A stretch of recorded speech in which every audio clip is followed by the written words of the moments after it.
여러분 안녕하십니까? 오늘의 미국 위켄드 에디션 강혜신입니다. 이번 주에 미국에서 가장 컸었던 이슈가 트럼프 대통령이 어제 캘리포니아주를 방문했고 그것이 다 그 이민에 관한 이슈라는 것은 트럼프 대통령에게 있어서 뭐 넘버 원, 투로 중요한 문제이기 때문에 그게 이제 트럼프 대통령의 대통령 입지에 어떤 영향을 미치나에서 굉장히 중요하고요. 오바마 케어를 없애겠다고 했다가 없애지 않겠다고 한 것. 그리고 아무래도 이 특별검사의 러시아 스캔들 수사는 연방 법무장관이 4페이지짜리로 무죄 이렇게 도장을 찍은 것에서 끝날 것 같지는 않아 보이고요. 그리고는 이제 민주당인 조 바이든 전 부통령에 관한 여러 가지 세상이 변하고 미투 시대가 됐고 사람과 사람 사이에서 워싱턴에서는 특히 더 그 접촉거리가 가깝거든요. 그런 문제 보잉 737도 오늘의 미국 정규 시간에는 전해드리지 못했었습니다. 미국의 연방준비제도 의장은 사실은 미국에 중요하지만 세계에도 중요한데 지금 2명의 이사 자리가 비었는데 그 중에서 뭐 한 명 한다 할 것 같고 또 한 명도 역시 좀 들여다봐야지 될 부분들이 있고요. 이런 내용들을 중심으로 말씀드리겠습니다. 오늘에서야 대부분의 그 매체에서 보도를 하고 있는데 언론에서요. 어제 트럼프 대통령이 멕시코와 미국 사이에 국경이 있는 캘리포니아주를 왔습니다. 오는데 원래 그 이민 관세국장 대행도 함께 오기로 했는데 원래 이 사람이 지금 이민 관세국장이 되기 위해서 대통령이 되게 만들기 위해서 대통령이 지명을 해놨는데 그 지명을 갑자기 철회해버린 겁니다. 어제 같이 캘리포니아주를 왔어야지 되는데 오지 않고 해서 원래 이민 관세국에서도 서류상으로 잘못된 것이겠지. 대통령과 누가 동행한다 이런 것은 아주 중요한 문제니까 다뤄질 데 없어서 국토안보부에서도 이거 뭔가 잘못된 거겠지. 같이 가기로 예정돼 있다가 빠진다는 게 말이 안 되잖아 했는데 트럼프 대통령이 캘리포니아에 도착해서 분명히 얘기를 했습니다. 이 사람 지명을 철회한다고요. 그건 뭘 의미하냐면은 트럼프 대통령의 이민에 관한 정책 방향이 이 사람 대행이었고 이민관세국의 이제 국장이 되려고 하는 사람이 생각하는 것보다 더 강하고 더 보수적인 것으로 현재로서는 가닥이 잡혀 있다는 것을 뜻합니다. 왜냐하면 란 비티로라는 이 이민국장 지명자였었던 사람, 이제 철회가 됐지만 이 사람도 이민에 대해서 굉장히 터프한 사람입니다. 터프하니까 트럼프 대통령이 그 자리에 지명을 했을 텐데 그런데 그거보다 더 터프하기를 원하는 스티븐 밀러라는 사람. 아마 저는 조금 있으면 이 사람 얘기가 자꾸만 나오기 때문에 지난번에 스티브 배넌처럼 백악관의 선임 자문처럼 그 스티븐 배넌 선임 자문과 스티븐 밀러가 나이 차이가 한 30살 정도는 날걸요? 30살 더 날 겁니다. 그래서 처음에는 사이가 아주 좋았었어요. 좋았었는데 결국은 스티브 배넌이 대통령을 만든 사람이고 부분적으로요. 그리고 백악관에서 굉장한 역할을 하고 있다고 시사주간지 타임이 커버 스토리에 실어 등등 하면서 트럼프 대통령의 눈밖에 나와서 백악관에서 쫓겨났는데 요즘 이 젊은 30대 초반의 스티븐 밀러라는 가장 모든 면에서 강성의 입장을 유지하고 있는 대통령의 자문의 역할이 점점 커집니다. 그래서 이 스티븐 밀러가 선임 자문인가 아무튼 그렇습니다. 그런 그 직책을 갖고 있는데 스티븐 밀러가 이민 관세국장 대행 이 사람 정도 가지고는 안 되겠다. 왜냐하면 이민에 대해서 굉장히 강하게 나오고는 있지만 트럼프 대통령이 얘기하는 한 1000마일 정도 되는 멕시코와 미국 사이에 전부 장벽을 쌓는다는 거기에는 이 사람이 반대라거든요. 현실적으로도 별로 뭐 효용이 없고 불법 이민자들이 넘어오는 것을 막는데, 그리고 특히 이제 트럼프 대통령이 뭐 마약이 그쪽으로 들어온다 하는데 마약 그렇게 안 들어옵니다. 항구나 비행기 그쪽 공항 쪽을 통해서 들어오죠.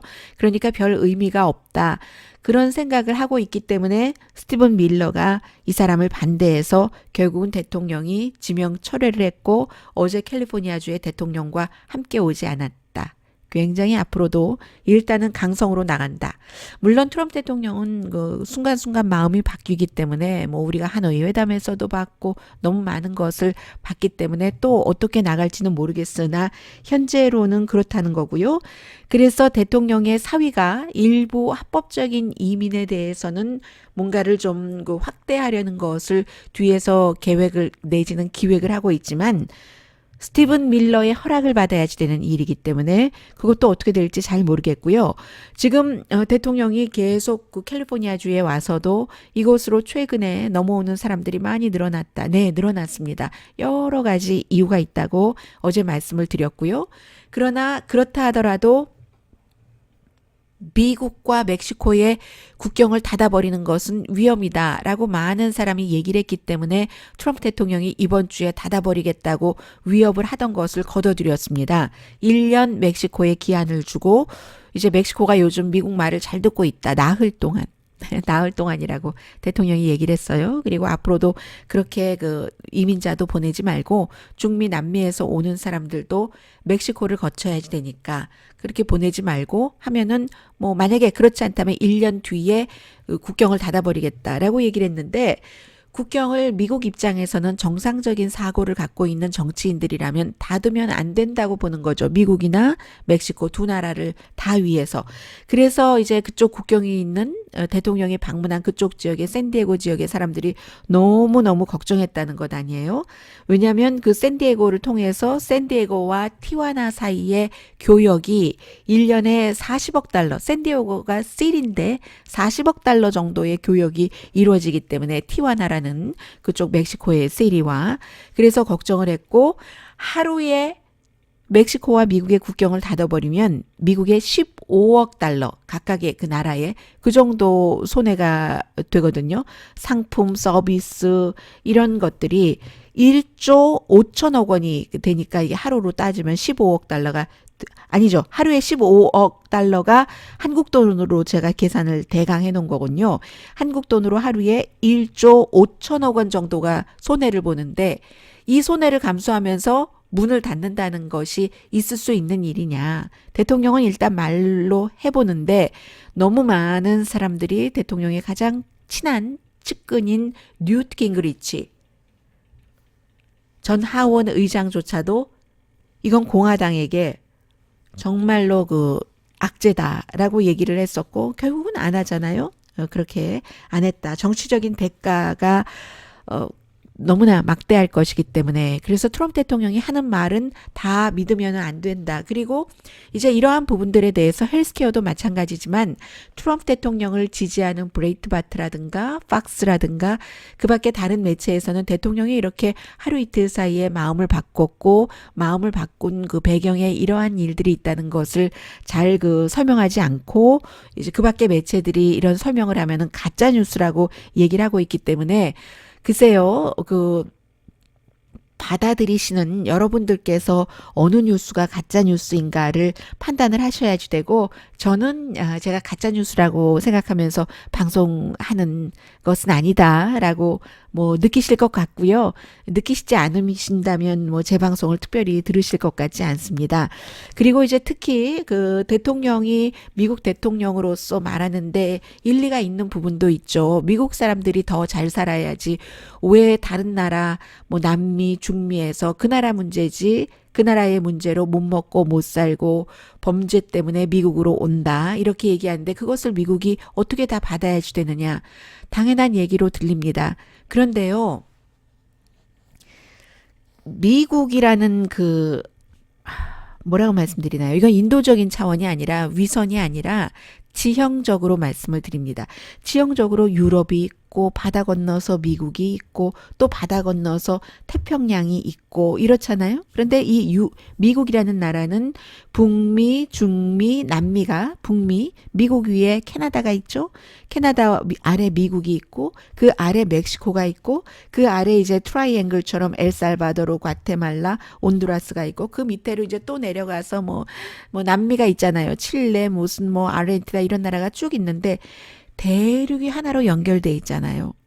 바다로 헤엄쳐서 오는 게 아니기 때문에 미국 아래에 멕시코, 멕시코 아래에 엘살바도르, 과테말라, 온두라스 같은 경우 뭐 이런 나라들은 지금 무법천지라서 법으로 뭔가가 해결돼야지 될 부분들이 95% 정도가 법으로 해결되지 않습니다. 가족 가운데 누군가는 갱단의 습격으로 숨지고 희생되고 어린아이들 그럼 얘네들이 먹을 것도 없는데 나중에 갱단이 되거나 아니면 갱단에 의해서 피해자가 될 수밖에 없네 하는 것을 생각하고 이미 경험한 사람들이 같은 대륙이잖아요. 걸어서 오는 거잖아요. 걸어서 그럼 거기 있으면 죽는데 어떻게 하겠어요? 어차피 죽는데 죽기 아니면 살기다 하고 그래도 꿈을 가지고 미국 쪽으로 멕시코에 와서 정착하는 사람도 있고 그러는 겁니다. 그래서 이 문제를 뿌리를 해결하는데 미국도 같은 대륙이기 때문에 같은 땅이기 때문에 해결하는데 포커스를 두지 않고 이걸 국경을 닫아버리겠다 하면 국경 닫아도 또 넘어온다는 소리고요. 그래서 이제 미국이 다른 나라의 여러 가지 그 나라의 뭔가 그 마약 뿌리를 뽑고 갱단을 없애고 하는데 도움이 되는 원조를 하고 있잖아요. 그런데 대통령이 원조를 그냥 확 안 해버린다고 얘기를 하고 원조를 줄여버렸습니다. 그러면 더 힘들어지는 거죠. 그 사람들은. 그래서 여기에 기본적인 문제가 있는 것이기 때문에 이 문제를 해결하기가 힘들겠죠. 힘들지만 어쨌든 국경을 닫아버린다고 불법 이민자가 안 오는 것은 아니다. 오히려 우리 난민 신청한 사람들 보통 이제 국경을 통해서 난민 신청하는 사람들이 많이 오는데 그렇게 하고 나서는 뭐 처리도 잘 안 해주고 어디로 보내지도 않고 누가 죽기도 하고 우리 아이는 여기다 두고 나만 그 나라로 우리 조국으로 쫓겨나고 하니까 아이 찾아서 다시 오는 사람들도 굉장히 많고요. 국경을 통해서 미국의 이민 문제는 이러한 문제고 이게 이제 대선에서 헬스케어와 함께 2018년도 중간선거에서는 가장 중요한 이슈였는데 2020년에도 중요한 이슈가 될 것 같습니다. 트럼프 대통령이 벽을 이쪽 끝부터 저쪽 끝까지 다 쌓겠다고 계속 주장을 하는요. 그래서 트럼프 대통령이 재선되느냐 되지 않느냐에 따라서 다른 나라들이 전부 각자 그 나라에 미치는 영향이 있기 때문에 이런 이슈를 미국뿐만이 아니라 다른 나라에서도 주목하고 있고요. 헬스케어 당이 되겠다, 공화당이. 그러니까 오바마 케어는 돈이 많이 들고 중산층에게 돈이 많이 드는 그런 것이니까 천하에 쓸모없는 것이니까 없애버리겠다. 트럼프 대통령이 그렇게 얘기하고 며칠 만에 그 얘기를 걷어냈습니다. 그러면 왜 걷어냈겠어요? 트럼프 대통령이 정말로 이게 그 본인이 이길 수 있는 이슈라고 생각을 한다면 그 이슈를 그냥 막연히 없애버리겠어요? 그렇진 않잖아요. 이게 결국은 마지막에 가면 어떻게 되냐면 여론이거든요. 여론. 국민이 오바마 케어를 현재 어포러블 케어 액트를 좋아하는 사람이 더 많은가 싫어하는 사람이 더 많은가에 따라서 대통령이 이제 해 나가는 것이고 그러니까 대통령이 오바마 케어를 없애버리고 이제 공화당을 헬스케어 당으로 하겠다라고 얘기를 할 때 공화당의 많은 의원들이 그건 아니다. 그리고 또 일부에서는 공화당 의원들이 언제 그랬냐라고 하지만 미치 매코넬 공화당 상원 원내대표부터 대통령이 아무리 그렇게 생각을 하더라도 이 안을 안건으로 공화당에서 붙이지 않겠다라고 공개적으로 선언을 했습니다. 그것은 그만큼 오바마 케어라는 것이 완전하지 않습니다. 정말 어차피 돈 많이 버는 사람들은 아무런 상관이 없는 것이고 본인의 건강에 대해서는 어떤 형태로든 해나갈 테니까요. 처음 만들었을 때 이것부터 하자. 미국이 세계에서 가장 부자인 나라인데 돈이 없기 때문에 죽는 사람이 있어서야 되겠는가 해서 이제 가난한 사람 그리고 그 사이에 지금 미국이 그 보험회사가 문제가 많습니다. 보험회사들이 오바마 대통령을 굉장히 싫어했죠. 오바마 케어 이렇게 만들 때. 왜냐하면 그동안 보험회사들은 이 그 보험회사들의 권한으로 이미 병이 들어있는 사람들을 받지 않았습니다. 당뇨병, 암 환자, 담배 피우는 사람, 만약에 받는다면은 굉장히 보험료를 많이 내게 해야 되기 때문에 사람들이 보험에 들 수가 없었어요. 그래서 이제 그 오바마 케어를 만들면서 오바마 대통령이 그 보험회사들이 병력이 있다고 고질병이 있다고 받지 않는 것을 못하도록 했습니다. 그러니까 보험회사는 손해를 볼 수밖에 없잖아요. 손해를 보면은 보험을 이게 오바마 케어에서 나갈 수밖에 없으니까 정부에서 조금 보조를 해주기도 하면서 대신에 그 보험회사들도 암 환자라고 당뇨병 환자라고 어떤 그 질병자라고 받지 않거나 터무니없이 보험료를 많이 받는 것을 못하게 했습니다. 그렇게 해서 이제 절충을 했고 그러나 요즘에는 이 오바마 케어를 안 받는 보험회사가 늘어납니다. 왜냐하면 트럼프 대통령이 들어오고 나서 대통령의 뭐 행정명령이라든가 그리고 공화당도 오바마 케어를 없애고 싶어하는 열망이 너무 강했기 때문에 정부가 줄 수 있는 지원금을 많이 줄인 거예요. 일반에게도 보험회사에도. 그러니까 어차피 보험회사라는 곳은 정부가 아니기 때문에 돈을 버는 것이 목적이기 때문에 전에는 뭐 아픈 환자들도 받고 하면은 그래도 보조금이 조금 되고 해서 유지가 됐는데 트럼프 대통령이 그런 것 안 하고 또 뭐 개인에게도 그 보조금을 주지 않고 끊어버리고 하니까 보험회사들이 오바마 케어에서 떨어져 나가는 비율들이 지금 생기는 겁니다. 그런데요. 그럼에도 불구하고 사람들은 혜택을 받는 사람들이 더 많고 혜택의 폭이 늘어나고 그 사이에 이제 또 하나가 있죠. 26살까지는 부모 아래 이제 부모 보험 아래 자녀도 들 수 있도록 하는 이런 것 때문에 하다 보니까 이제 돈 없고 좀 능력이 없고 하는 그런 사람들이 점점 아무리 그 트럼프 대통령의 행정부에서 보조금을 깎아버리고 없애버리고 하더라도 이게 있는 게 낫다 해서 인기가 점점 높아지기 때문에 결국은 트럼프 대통령도 오바마 케어를 싹 다 없애버리겠어 라고 얘기한 것을 며칠 만에 싹 바꾸죠. 선거가 끝나고 나서 하겠다는 얘기입니다. 대선 내년에 치러지잖아요. 그게 아주 뭐 모든 것 다 말할 필요도 없어요. 간단한 겁니다. 오바마 케어를 없앤다고 하다가는 내가 대선에 나갔을 때 나에게 마이너스가 많이 나기 때문에 그 마이너스를 줄이기 위해서 선거 끝나고 하겠다라고 대통령이 지금 딱 선언을 해버린 겁니다. 그렇게 보면 됩니다. 그래서 이제 이런 부분들도 사실은 뭐 저는 끊임없이 말씀을 드립니다만 헬스케어 없애버리겠다 할 때는 팍스 같은 데서도 막 거봐라 대통령이 드디어 오바마 케어를 없앤다고 막 하고 보도를 하다가 대통령이 이거 없애지 않는데 선거 끝나고 나서 시작하겠대라고 얘기하면은 그 다음에는 아주 전혀 입 싹 씻고 말하지 않습니다. 그래서 여론을 보고 트럼프 대통령이 행동하는 거 보면은 안다. 왜 멕시코 국경 닫는 것 안 하겠다고 했는가. 대통령이 정말 믿고 본인에게 유리하다고 생각하면 합니다. 그런데 여론이나 공화당이 생각하지 않으니까 국경 안 닫고 헬스케어도 없애버리겠다고 하다가 본인에게 마이너스가 나니까 여론이 그것을 좋아하는 사람들이 더 많으니까 그러니까는 마음을 바꾼 겁니다. 그리고 기본적으로 오바마 케어는 그렇게 돈이 없어서 죽는 사람부터 살리고 그 다음에 이제 건강한 사람들도 조금씩 많이 들고 나면은 그게 이제 이렇게 저렇게 해서 비용이 조금 덜 든다 하는 건데 그게 지금 협조가 잘 안 되는 거예요. 오바마가 만들어 놓은 것을 트럼프 행정부에서는 없애려고 하니까. 그리고 없애려고 하는 건 간단하죠. 정부에서 줄 수 있는 지원금을 많이 없애면 되니까. 그러면은 사람들이 다 떨어져 나갈 줄 알았는데 그럼에도 불구하고 오바마 케어에 가입하는 사람들은 늘어나고는 있거든요. 전처럼 많이 늘어날 수는 없어요. 보조금이 없기 때문에.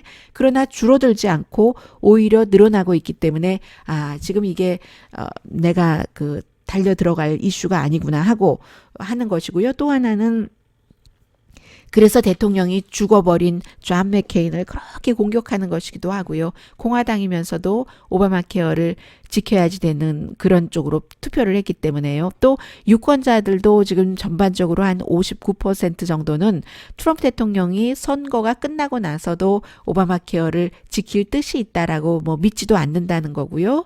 그리고 미국의 사람들 전체적인 여론을 보면은 한 3대 1 정도로 이 헬스케어에 대해서는 공화당보다 민주당이 잘하고 있고 잘할 것이다 라고 생각을 합니다. 또 하나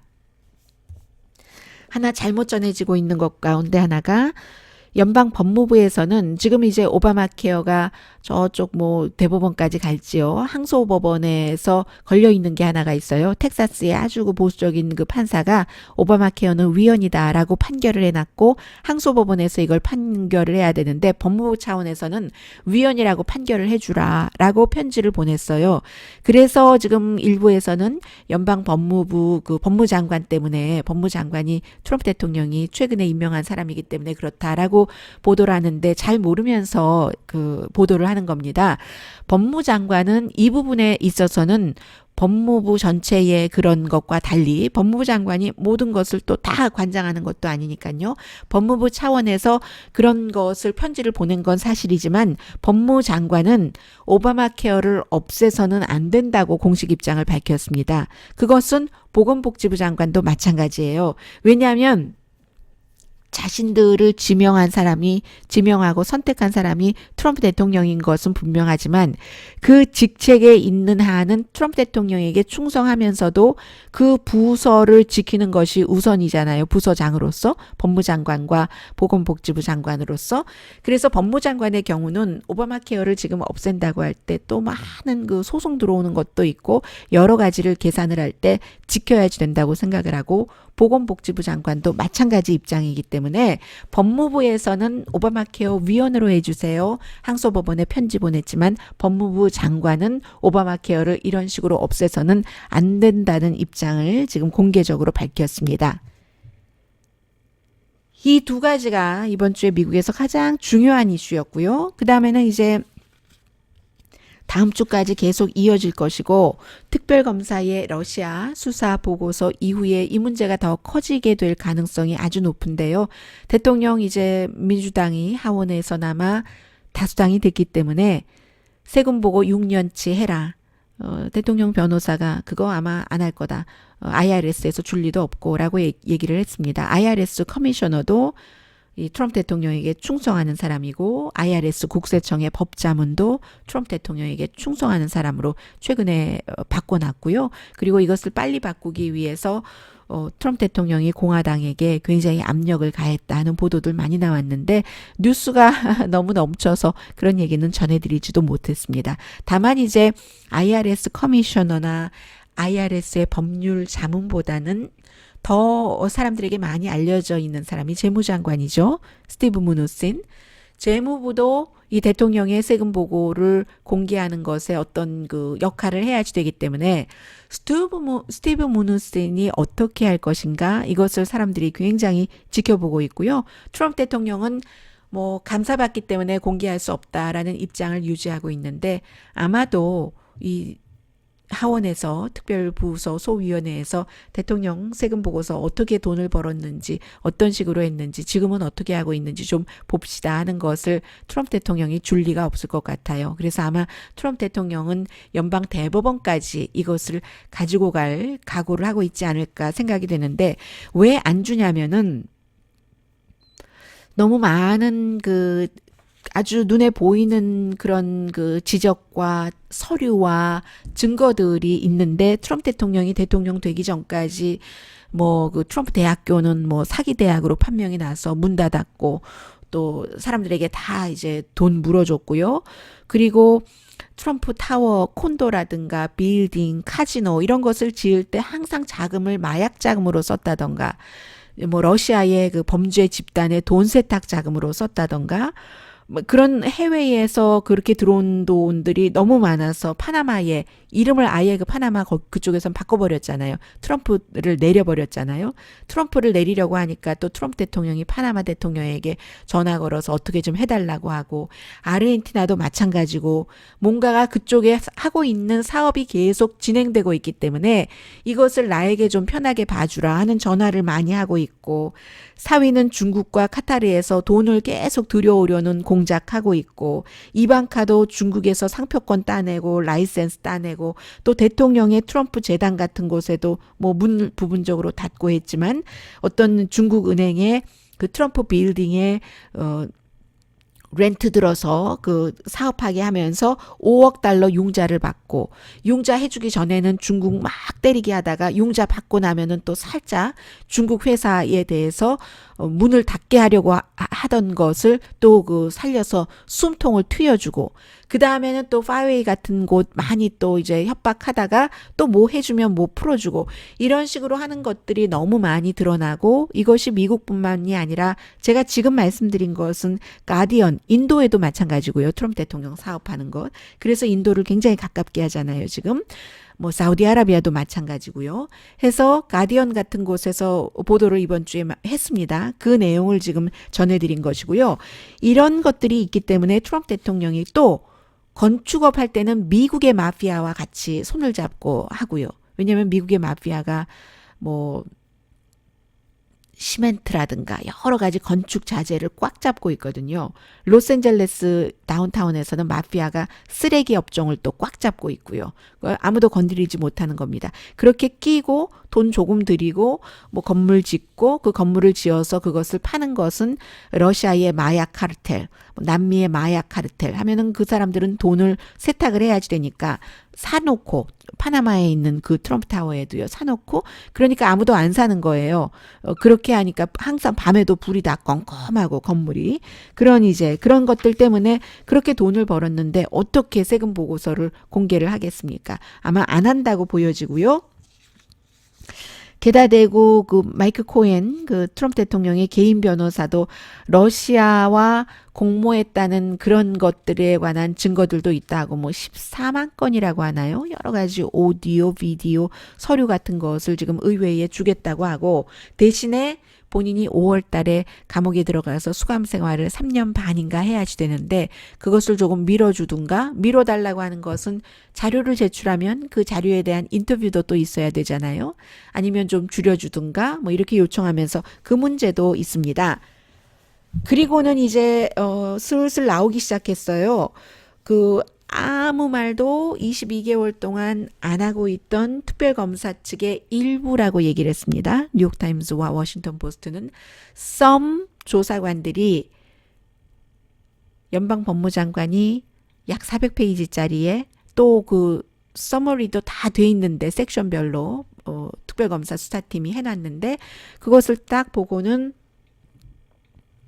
대통령과 대통령 주변에서 러시아가 미국 대선에 개입하긴 했지만 같이 연관됐다는 그런 증거가 전혀 없다. 그리고 그 일로 인해서 조사하지 못하도록 사법 방해를 했다는 증거도 거의 전혀 없다 하고 연방 법무장관이 발표를 해버렸는데, 그 발표에 대해서 수사팀들이 언해피하다는 것, 그리고 왜 그 발표를 하면서 본인의 말로만 하고 우리 수사팀들이 일일이 다 요약을 해놨는데 그 요약본은 인용하지도 않았느냐, 연방 법무장관이 발표한 것보다 실제 그 내용에는 트럼프 대통령에게 나쁜 내용이 많이 들어있다, 이런 얘기가 나오고 나서 연방 법무장관을 정직한 중개인이 아니었다, 공정한 중개인이 아니었다, 어니스트한 브로커가 아니었고 그 정말 그 페어한 브로커가 아니었다라고 얘기를 하고 있습니다. 그래서 민주당이 가리지 말고 다 내놔라, 그 보고서를. 물론 일반인들에겐 가려야 되겠죠. 가리지 말고 다 내놔라, 의회만, 우리만 보겠다라고 얘기하는데, 그런 게 이 세상에 어디 있습니까? 의회에만 통째로 가리지 말고 주면은 그게 일반에게 안 드러나겠어요? 나중에 대중에게 다 드러나죠. 어느 나라나 마찬가지예요. 다 이 의회 의원들에게 뭐 행정부 사람도 그렇고 일반 사람도 그렇고 뭔가를 주잖아요. 그러면 그런 것들을 바탕으로 조사를 하고 수사를 하고 하는 것 아니겠어요? 뭐 그렇기 때문에 이 법무장관이 의회 의원들에게 하나도 가리지 않고 통째로 주기도 힘들 것 같고 대통령이 굉장히 또 싫어할 것 같고요. 그런 부분들이 있습니다. 이게 이제 과거의 그 특별검사와 이번에 특별검사가 좀 차이가 있어서 이번 특별검사가 또 사법방해에 대해서는 법무장관이 결론을 내리시라. 그리고 첫 번째 러시아와 공모 그 부분에 대해서도 증거가 많이 있지만 기소할 정도의 증거가 아니다라고 얘기를 했잖아요. 법무장관조차도 심지어. 그러니까 이제 이번에 그 특검은 유난히 과거에 뭐 케네스 스타 이런 사람과 달리 기간도 케네스 스타가 모니카 르윈스키 트럼프 대통령과의 그 케이스를 조사할 때보다는 너무 짧았고요. 그리고 그때는 거의 정권을 가지고 있었는데 이번에는 좀 그 한시적으로 이렇게 법무장관이 마음에 안 들면 해고할 수도 있는 그런 상태에서 했기 때문에 법무장관 소속의 특별검사라고 수없이 그동안 말씀을 드렸습니다. 그리고는 이제 예전에 트럼프 대통령이 뭐 어떤 여성과 그렇고 그렇다. 이거보다도 이 일은 훨씬 비교할 수 없이 큰 일이잖아요. 미국이란 나라의 대통령이 러시아라는 나라의 테크니컬리 적국인 그 대통령과 공모를 해서 대통령이 됐다. 이것을 인정할 수 있는 미국인이 있을까요? 이것을 인정해서 미국이란 나라가 요것밖에 안 된다. 미국이란 나라의 대통령이 요것밖에 안 된다. 자인할 수 있는 공직자가 있겠습니까? 특별검사가. 수사 결과와 상관없이 그럴 수는 있겠다 하는 것을 미국 사람들이 미국을 사랑하고 좀 점잖고 하는 사람들이 많이 지난 몇 주일에 특별검사의 보고서가 발표된 이후에 해왔었던 문제고요. 결국은 이제 뭐 그 문제로 인해서 그 아담 쉬프 같은 민주당 정치인에게 트럼프 대통령이 뭐 리틀 펜슬 넥이라고 목도 펜슬처럼 가늘어 가지고 말이야. 이렇게 그 연설했잖아요. 그 미시건이었었죠. 거기서 연설하고 있는데 그만큼 이제 아담 쉬프 해고해 버려라 하는 거잖아요. 계속 이렇게 이 문제 가지고 러시아 스캔들 가지고 계속 해야지 된다. 특별검사가 얘기한 게 그 말이 법무장관이 얘기한 그 말과 다를 것이다. 이런 식으로 해서 그래서 이제 대통령이 뭐 누구 손가락이 작다. 어디 그 얼굴을 봐라. 남자가 데이트하고 싶겠는가. 몸의 전체에서 피가 다 뿜어져 나오는 것 같다. 에 이어서 리틀 펜슬 넥이라는 얘기를 또 했고 미국의 또 점잖은 사람들은 다시 한번 대통령이 저럴 수 있는가 하고 좌절을 했고 그러나 대통령을 지지하시는 분들은 이게 아무렇지도 않다고 하고 자녀들이 늘 밖에 나가서 다른 아이에게 너무 이 경우에는 이제 그 아담 쉬프를 해고해야지 된다 해서 그가 힘이 없다, 위크하다, 약하다 하는 뜻에서 쓴 것이고 다른 친구에게 그 본인의 자녀가 너는 뭐 키가 작고 뚱뚱하고 뭐 손가락이 작고 뭐가 여자라서 틀렸고 돈이 있으니까 나는 너를 다 만질 수 있고 이런 말을 해도 자녀가 그런 말을 해도 괜찮으실지 그런데 트럼프 대통령을 지지하시는 분들은 그게 아무렇지도 않다는 것 아니겠습니까? 아주 좋게 포장을 하거든요. 이게 이제 미국에서 지금 양식이 있는 사람들은 저는 정말로 무식하다 무식하지 않다를 트럼프 대통령 들어와서 많이 느끼는데 무식한 게 죄이기도 하더라고요. 어떻게 보면은 정말로 개탄할 만한 그렇게 보통 사람도 아닌 대통령이 너무너무 유치하고 악당처럼 구는데 그게 어디 악당이냐 국가를 사랑하지라고 얘기하시는 분들이 굉장히 아무튼 많습니다. 결국은 이 문제는 이렇게 될 것이라고 봅니다. 풀 리포트가 뭐 나오긴 하겠죠. 어느 정도 가려져서. 그래서 어떤 사람들은 시사만평 그리는 사람들 보면은요. 그 페이지 한 페이지를 놓고 다 단어 하나마다 검은색으로 다 칠했어요. 법무장관이. 그리고 딱 두 단어를 남겨둡니다. Not guilty. 무죄. 이 두 단어만 남겨두는데 리포트는 이제 발표가 될 테고 그리고 아마 저는 로버트 몰러 특별검사도 알지 않았을까 그냥 짐작을 해보는데 증인으로 나가겠죠. 의회에. 사람들이 마이크 코엔 얘기를 직접 듣듯이 로버트 멀러 특별검사의 얘기를 듣는 날이 있을 것 같습니다. 연방 법무장관도 윌리엄 바도 직접 나가서 빌 바도 직접 나가서 의회에서 증언을 함으로써 대통령의 그 러시아 스캔들 수사는 매듭지어지지 않을까 생각이 되고요. 그러는 동안에 이제 백악관뿐만이 아니라 또 행정부에서도 내부 고발자들이 많이 나와서 여러 가지 그 지금 행정부의 비리 같은 것을 얘기를 하는데 늘 그래 왔지만 이번에는 그런 것들이 좀 더 기간이 짧고 빠르고 그러니까 빠르고 기간이 짧아지고 많은 사람들이 얘기한다. 이런 것도 중요한 뉴스였고요. 또 하나는 조 바이든 전 부통령에 대해서 이 사람이 원래 그 오디너리 조라고도 불렸고 레귤러 조라고도 불렸고 그냥 보통 사람 조 아저씨 그리고 정치를 거의 50년 했을걸요. 그런데 지금 76세니까요. 오바마 시대의 부통령이요. 그런데 이 사람 가난한 사람이에요. 그냥 델라웨어에 뭐 집 한 채 정도는 있겠죠. 정말 가난하거든요. 뭐 거기서 워싱턴까지 뭐 통근 열차 타고 다니고 그런 사람인데 레귤러 조이기 때문에 그리고 워싱턴은 보통 그런 곳과는 달라서 워싱턴에서는 사람들의 그 커넥션, 허그하고 뭐 키스하고 뭐 이런 것들이 너무너무 흔한 동네가 워싱턴이거든요. 그래서 이제 이 조 바이든이 그동안 유난히 다정하고 남자에게건 여자에게건 성별도 안 가려요. 아이건 뭐 어른이건 안 가리고 뭐 허그하고 키스하고 어깨에 손 얹고 하는 것 그런 것을 불편해하는 사람은 있을 것 같아요. 누가 그런 얘기를 하냐면은 그 뉴욕타임스의 칼럼을 쓰는 공화당인 그 데이빗 브룩스 씨가 그렇게 얘기를 하더군요. 조 바이든 본인이 예전에 이제 의회 취재하고 할 때 조 바이든이 자신을 보고 그때도 조 바이든이 이 그 데이빗 브룩스보다 나이가 많았죠. 지금도 그렇고 조 바이든이 본인의 어깨에 이렇게 손을 얹어놓고 하는데 자신은 굉장히 불편했었대요. 처음에. 그런데 나중에 보니까 아 그게 우리가 커넥션이 있는 거야. 서로 친하잖아. 그리고 존경한다는. 바이든이 자기가 높은 정치인인데 지금 이제 겨우 기자인 누구에게도 뭐도 너랑 나랑은 동등해 하는 존경의 표시와 커넥션을 표시하는 것이지 그게 이제 섹슈얼리 뭘 어떻게 해보겠다는 게 아니라는 것을 알았다는 거예요. 나중에 알았다는 거예요. 처음에는 불편했는데 그런데 이제 지금 8명의 여성들이 조 바이든이 뭐 내 머리카락에도 키스했고 내 이 뭐 어깨에도 손을 얹었고 너무 가까이 손을 잡고 오래 있었다. 이렇게 생각하는 여성들이 있었어요. 그런 여성들이 분명히 나왔고 있었을 겁니다.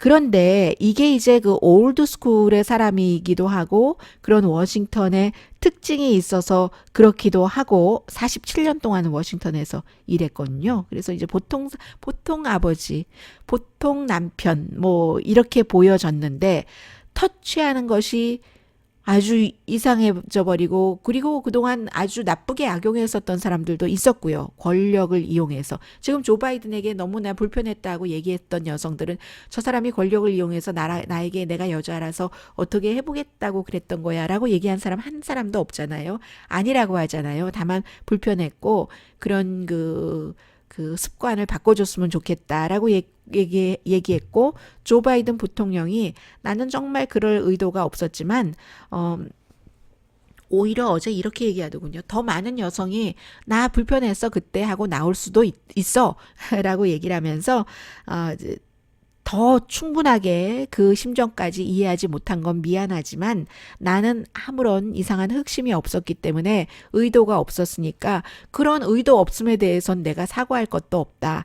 다만 더 이해를 세심하게 하지 못했던 것 이건 내가 앞으로 고치겠고 앞으로는 이제 그 스페이스를 두겠다 해서 이제 뭐 사람들이 얘기하잖아요. 뭐 예를 들어 뭐 허그를 하더라도 손은 빳빳하게 부동 자세로 하거나 아니면 공간을 뭐 얼만큼을 뭐 팔뚝 하나를 이렇게 들어갈 정도로 남겨두거나 그런 걸 해야지 된다. 뭐 이런 농담들 많이 일어나고 있는데 그런데 그래서 어제 이제 그 노조 위원장과도 나 이거 허그 허락받고 한 거야. 뭐 이런 얘기도 있었고요. 이 부분은 뭐가 중요하냐면 조금 그 분위기 가라앉는 것을 기다리기 위해서 대선 후보로 나가겠다 하는 그 선언을 미룰 수는 있지만 완전히 지금 그 선언 안 할 것 같지는 않고요.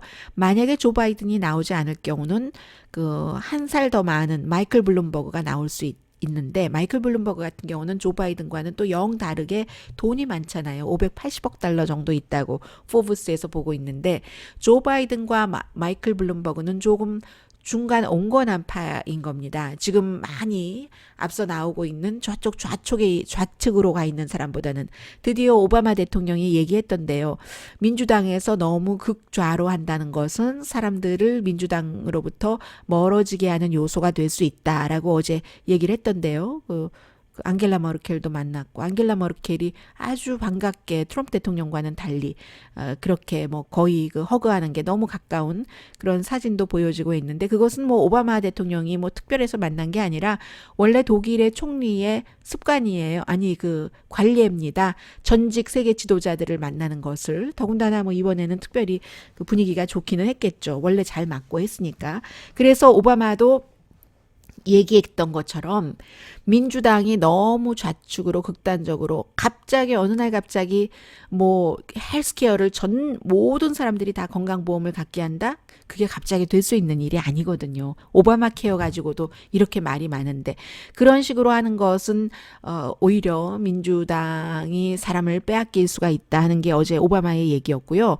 이 조 바이든과 마이클 블룸버그는 그에 비해서 좀 중도적이기 때문에 성향이 비슷해서 마이클 블룸버그가 조 바이든이 나오면 본인은 안 나가겠다고 하는데 조 바이든이 안 나가면 나올 수도 있다는 거죠. 왜냐하면 본선에 나가면 본인이 여러 가지 돈을 들여서 조사를 했더니 트럼프 대통령을 이긴다고 본인은 판단을 했기 때문에 그런 것이고요. 그리고 또 하나는 제가 이 허그하고 그 부분에 대해서 미국에 오래 산 저로서 말씀드리기를 이제 제가 미국에 처음에 왔었을 때는 저보다 먼저 오신 그 코리안 아메리칸들이 많이 계셨을 것 아니에요? 그분들이 저에게 인사를 할 때 또 오랜만에 만나면은 반갑다고 남자분들이 막 저를 껴안으려고 하고 가까이 막 이렇게 허그를 하면은 처음에는 그게 실례인 줄 알면서도 왜 이러세요? 하고는 제가 막 피한 거예요. 그 뉴욕타임스의 데이빗 브룩스라는 칼럼니스트가 조 바이든이 처음에 본인에게 그렇게 했었을 때 불편했다는 것처럼요. 이 정치권에 있는 사람들이 특히 더 많이 그러거든요. 왜냐하면 그래야 그 본인들이 정치 엘리트인데 보통 사람들을 만나서 특히 선거철에 나는 여러분들과 똑같은 사람이에요. 그러니까 저에게 거리감을 두지 마시고 저에게 투표를 해주세요. 뭐 이렇게 얘기하는 것처럼. 근데 이제 그 데이빗 브룩스는 본인이 그런 그 정치 패밀리에서 태어났지 않았기 때문에 불편했고 저는 미국에 온 지 얼마 안 돼서 몇 년 뒤까지도 아주 오래 뒤까지도 또 이제 그게 아주 불편해서 왜 이러세요 하고 실례인 줄 알면서도 뒤로 딱 물러서는 거예요. 뭐 그런 게 있었는데 이제는 그런 것들이 불편하지 않거든요. 오랜만에 누구를 만나면 제가 가서 허그를 하고 남자 후배라도 제가 허그를 하고 이게 될 정도가 되니까 또 미투가 와가지고 저도 이제 그렇게 이제는 다 조심하는 거죠. 사람들이 다 거리를 두고 다 조심하고 이런 시대가 돼서 조 바이든 케이스는 그게 뭐 어떤 여성에게 뭐 접근을 해보겠다가 아니라 커넥션, 존중의 표시였다라는 것으로 보시면 될 것 같고요. 보잉의 737 맥스 8 소프트웨어 이렇게 오래 걸립니까? 우리 책임입니다. We own it이라고 얘기를 하는데 6개월도 더 걸린 겁니다. 인도네시아에서 사건이 일어나고 그리고 또 이디오피아에서도 그리고 나서 이제 드디어 이번 주에 와서야 We own it 하면서 우리가 그 소프트웨어 그 스톨 뭐 프리벤션 장치 같은 거 다 어떻게 하고 앞으로 훈련도 잘 시키겠고 하겠다 하지만 too late. 어떤 부분에 있어서는 too late? 그렇다고 보잉이 완전히 죽는다는 얘기는 아니지만 적어도 가장 보잉의 판매도 많이 됐고 돈을 많이 벌어주는 기종인 보잉 737 맥스 8이 생산이 이미 슬로우 다운 되기 시작했습니다. 뭐든지 다 그 타이밍이 있는 거예요. 그러니까 사과할 때도 어떤 사람 보면은 그때의 사과는 진정성 있는 사과가 아닌 경우가 많죠. 아니라고 해요. 처음에는 아무것도 그런 일을 누가 했단 말이야.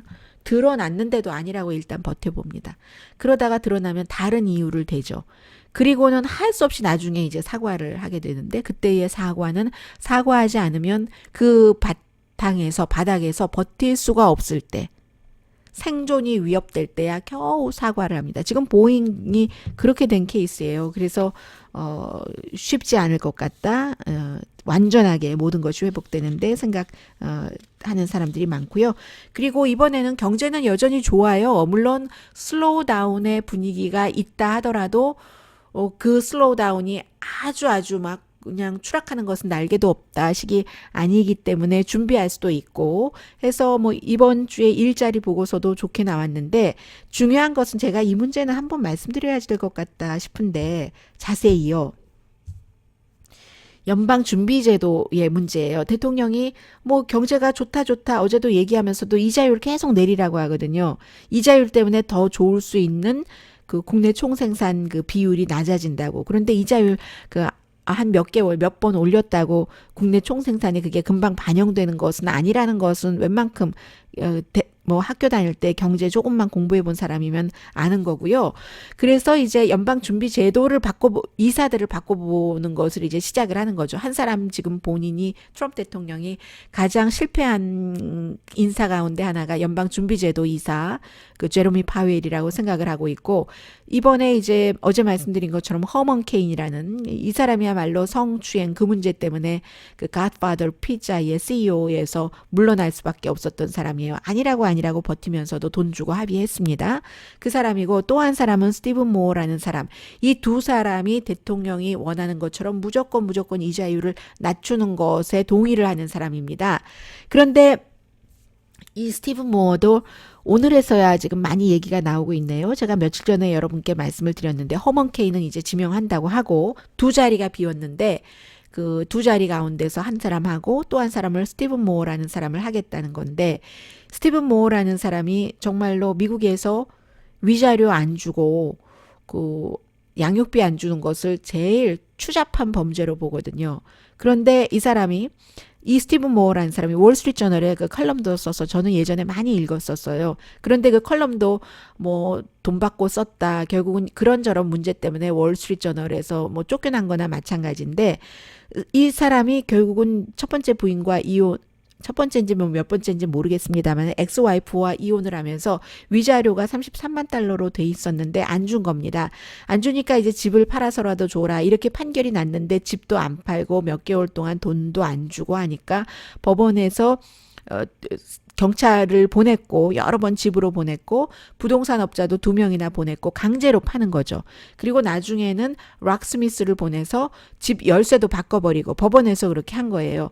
자기는 좋은 집에 살면서 돈은 안 주고 뭐 한다 뭐 이런 것이었겠죠. 나머지 자산이 얼만큼 있는지는 모르지만 지금 법적 기록을 갖고 말씀을 드리는 거예요.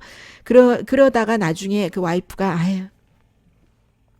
그럼 33만 달러 다 안 받아도 좋겠어. 21만 7천 달러만 내라 해서 돈을 3분의 1을 깎아준 거죠. 그리고는 집 안 팔고 돈이 있었다는 얘기네요. 결국은 그쵸? 집 안 팔아도 줄 수 있었던 거예요. 그래서 집은 안 팔고 21만 7천 달러 위자료와 양육비를 주고 아이를 이제 와이프가 키우고 그렇게 했는데 그 사이에 법원이 이렇게 해라고 판결 내리면 법정에서 소동 피우고 법정 뭐 모욕 이런 것도 있고 또 세금도 7만 5천 달러나 안 냈고 뭐 이런 것들이 있습니다. 이 사람을 또 지명하겠다고 하니까 그 사람에 대한 이제 뒷조사가 들어갔기 때문에 언론이 하는 게 이런 거예요. 뒷조사. 어떤 사람이냐? 물론 이게 그 연방준비제도 이사가 일을 하는 그 이자율이라든가 통화정책이라든가 잡에 대해서 안정성을 유지하는 그것과 본인이 위자료 안 주고 양육비 안 주고 버티다가 락스미스 와서 집 문 잠기고 엑스와이프가 뭐 그럼 3분의 1 깎아줄게 해서 해결되고 이게 연방준비제도 이사하는 것과 관련이 없을지는 모르나 그러나 이제 윤리적으로는 뭐 인상은 좀 되는 거죠. 뭐 그쪽으로 가는 거죠. 그래서 이제 이 두 사람이 될 것 같은데 이 연방준비제도에 대해서는 좀 말씀을 드려야 될 것 같아요. 연방준비제도라든가 뭐 연방대법원이라든가 이런 부분은 제가 말씀을 좀 드려야 될 것 같고요. 그리고 시간이 많이 지나서 뭐 이 정도 할까요? 그런데 한 가지 다시 한번 말씀드리겠습니다.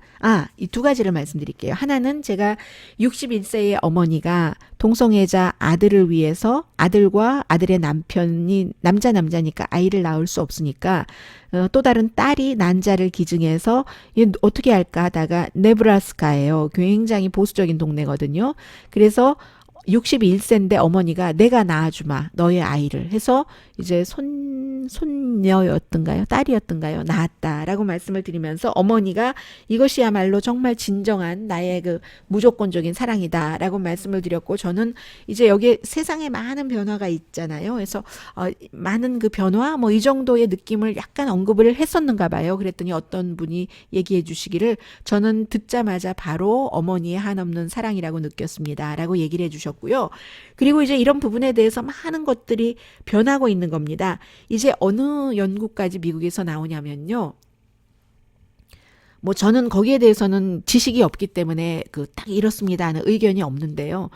그 레즈비언이나 게이 커플에서 자란 그 연구 이번에 발표된 것 자체는 레즈비언 커플인 것 같아요. 거기서 나온 그 가족에서 자란 아이들이 일반 그 스트레이트 부모, 남자 여자가 같이 사는 그 부모에서 자란 아이와 비교를 할 때 레즈비언을 좋아할 수 있는 확률이 높다는 그런 게 있고요. 이제 세상의 그 변화가 또 다른 2차적인 변화를 주는 게 이런 것이 있고 그리고 또 하나는 어떤 분이 오해를 하셨어요. 신문이 아니고 방송이기 때문에 뭔가를 하시다가 들으실 경우는 집중이 안 돼서 그러실 경우가 있어요. 마릴 성도 예수 그리스도 교회가 동성애자를 받아들였다는 게 아니라요. 동성애자 세례를 침례를 받아들였다는 게 아니라 동성애자 자녀의 세례, 이름 세례, 이름 침례 이런 것을 받아들였다는 겁니다. 또 다른 이벤트로도요. 그래서 지금까지는 그 동성애자 자녀가 부모의 곁에서 떨어져 나왔을 때, 성인이 됐을 때 그때만 이제 그런 그 세례 침례를 해줬는데 지금은 그렇다는 말씀을 드리고요. 그럼에도 불구하고 동성결혼, 동성애 자체는 여전히 교리상으로 반대한다는 입장도 분명히 밝혔습니다. 그들의 자녀에 대해서 이렇게 했다 하는 겁니다. 많이 바뀐 것이고 이게 아마 지난번에 제가 한번 잘못 말씀드렸던 것 있어요. 감리교를 메서디스트 누구죠? 힐러리 클린턴의 종교. 그래서 남편과 같은 기독교지만 부서가 아니라 교단이 달라요. 그 감리교에서도 이런 것을 했다는 것을 제가 밥티스트로 침례교로 잘못 말씀드린 적이 있었는데 이렇게 그 교단에서 약간 다가가는 것은 그렇지 않고서는 교인들이 오히려 빠져나가요. 이거 우리 세상이 바뀌는데 너무 좀 빡빡하다 해서 다른 교인들이 본인들이 그 동성애자라든가 가 아니라도 성전환자 이번에 마릴 성도 예수 그리스도 교회에서요 성전환자들의 자녀도 다 세례 침례 해준다라고 했고요. 그렇지 본인이 동성애자 성전환자가 아닌 사람들이라도 세상이 지금 어떤 세상인데 내가 그것을 원하고 내 자녀가 그렇게 되기를 원하지는 않지만 다른 사람이 하는 것에 대해서 잣대를 들이대면서 저건 나쁜 일이니까 하지 마라라든가 무조건 그렇게만 할 수 없다라고 생각하는 사람들이 또 있잖아요. 그런 사람들이 교회를 떠난다는 거죠. 그러니까 교단을 자꾸만 떠나니까 교단에서도 지난번에 감리교는 그렇지 않았지만 교단에서도 조금 더 너그러울 수밖에 없는 거죠. 동성애자라든가 성전환자에 대해서. 자, 여기까지 말씀드리고요. 저는 내일 미국에서 보는 한국 시간에 북한 관련 그리고 이제 또 다른 그 한국 관련 뉴스 전해드리겠습니다. 강혜신이었습니다.